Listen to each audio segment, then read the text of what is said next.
Hello hi friends, ఇప్పుడు నేను చెప్పబోయే కథ చాలా అద్భుతంగా అయితే ఉండబోతుంది అనమాట. మీరు ఖచ్చితంగా అయితే వీడియోతో వాచ్ చేయండి లాస్ట్ వరకు కూడా. ఒక తండ్రి ఒక కూతురు మీద ఎంత ప్రేమ ఉంది అనేది ఈ వీడియో. దీంట్లో చాలా ఆసక్తికరమైన విషయాలు అయితే ఉంటాయి.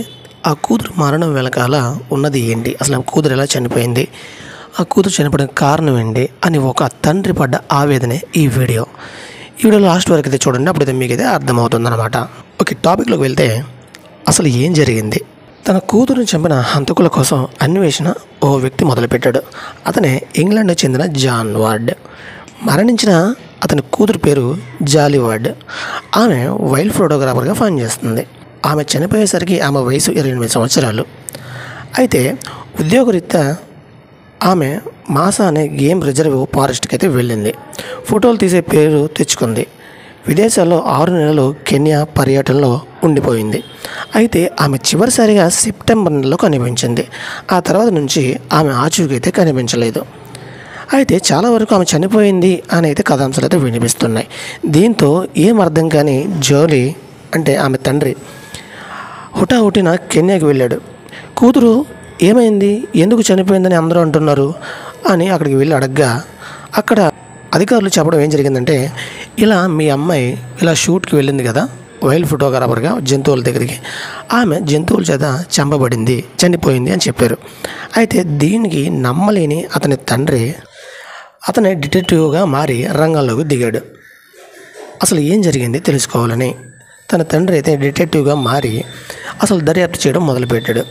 అందులో భాగంగా ఫోరెన్సిక్ గురించి తనకు తానుగా నేర్చుకొని కూతురు మృతదేహం గురించి అన్వేషించడం స్టార్ట్ చేశాడు. చివరిసారిగా జూలీ కనిపించింది ఎక్కడ, కెనియాలో అనేసి ఏకంగా 5 విమానాలతో కెనియా జల్లడి పట్టాడు. చివరికి ఆమె మృతదేహం ఆ రిజర్వ్కి దాదాపు 10 మైళ్ళ దూరంలో కనిపించింది. జూన్ తన కుమార్తె దవడ ఎముకలు ఇంకా తదితర అవశేషాలతో గుర్తుపడడం జరిగింది. అయితే ఆమె 2 కనిపించిన పార్ట్స్ కూడా కాలిపోయి అయితే కనిపించాయి. జాగ్రత్తగా పెట్టాడు. అయితే అప్పుడే అర్థమైంది ఇది హత్యే అని. ఆ హంతకుల్ని పట్టుకోవాలని, తన కూతురికి న్యాయం చేయాలని ఎంతగానో తప్పించాడు.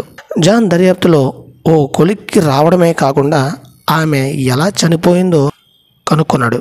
దర్యాప్తులో కెన్యా అప్పటి అధ్యక్షుడు కుమారుడు జోన్ ఈ హత్య చేశాడు అనేది తనకైతే తెలిసింది. జూలీపై క్రూరంగా అత్యాచారం చేసి చంపేశారు. కనుగొన్నాడు ఆమె మృతదేహాన్ని అడవిలో పడేసి జంతువులు దాడిలో చనిపోయిందని నమ్మించాలని చేశారు.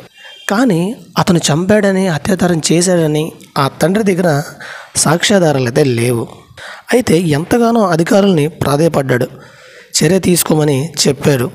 కానీ వారు అధ్యక్షుడు కొడుకు కావడం వల్ల ఈ ఘటన బయట పెట్టలేదు.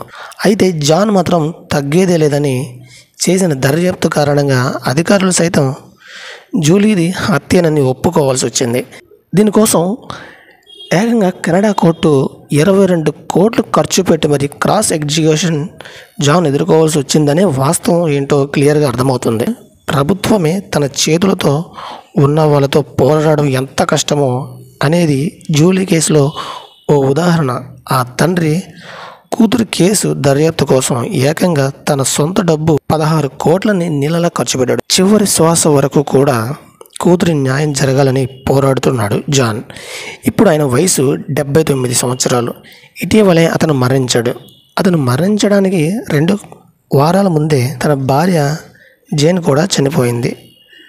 తమ తండ్రి జాన్ ఆశ అడియాసలుగానే మిగిలిపోయిందని తన కొడుకు బాబ్ టీం చాలా ఆవేదనంగా చెప్పుకొచ్చారు. సోదరి కేసు చేయమని తమ తండ్రి ఎలా కెన్యా ప్రభుత్వంతో పోరాడుతున్నాడో అలానే తాము కూడా పోరాడతానని బాధ్యతలు తను తీసుకోవడం జరిగింది. జాన్ మరణించడానికి 6 నెలల ముందు వరకు కెన్యా వెళ్ళొచ్చాడని చెప్పుకొచ్చారు. అంతేగాక తన తండ్రి ఈ కేసు పుస్తకం కూడా రాశారు ఈ కేసు పైన. అందుకు తను కూడా సహకరించినట్లు చెప్పుకొచ్చారు. తాను తమ సోదరు టీం దీనిపై డాక్యుమెంటరీ కూడా తీస్తామని. ఇక ఈ జూలీ కేసులో తగిన సాక్ష్యాధారాలు లేకపోవడంతో 1992లో ఆమె హత్య కేసులో అనుమానితులైన ఇందులోకి తీసుకున్న 2 గేమ్ రేంజర్ని నిర్దోషులుగా విడుదల చేయడం జరిగింది. కెన్యా పోలీసులు అధికారులతో కొత్త బృందం 1997లో ఈ కేసు మళ్ళీ పరిశీలించింది. 1999లో ఒక గేమ్స్ టీచర్ని ఈ కేసులోకి విచారణకు గాను ఆయన నిర్దోషిగా విడుదల చేశారు. 2024లో ఈ హత్య సంబంధించిన తీర్పు రికార్డ్ చేశారు. మళ్ళీ లండన్ డిటెక్టివ్ సాయంతో కెన్యా స్థానికులు పోలీసులు ఈ కేసులో కొంత పురోగతి సాధించారు. జూలీ అవశేషాలు కనిపించిన ప్రదేశాల్లో జరిగిన క్రైమ్ గురించి ఓ అవగాహనకు వచ్చారు. అలానే డిఎం పరీక్షలు కూడా కొంతవరకు పురోగతి సాధించినట్లు తెలుస్తుంది. బాబ్ అసలు నిందితులను కనిపెట్టి ఈ కేసును ఛేదిస్తామని జాన్ కుమారుడు బాబ్ నమ్మకంగా చెప్తున్నారు. కాగా పాపం ఆ తండ్రి కూతురికి న్యాయం జరగాలని తప్పించి అలసిపోయి చనిపోయారు.